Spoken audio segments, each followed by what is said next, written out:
You ask Tiger to calculate. This deals with linear inequalities with one unknown. The final result is h greater than 1.2257. Let's solve it step by step. Simplify the expression. Group like terms.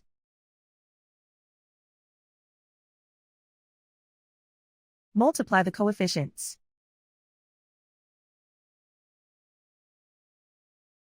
Isolate the h. Divide both sides by 27.25.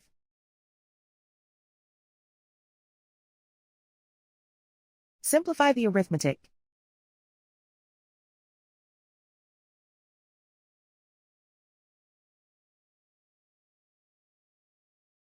Plot the solution on a coordinate grid. And so the final result is h greater than 1.2257.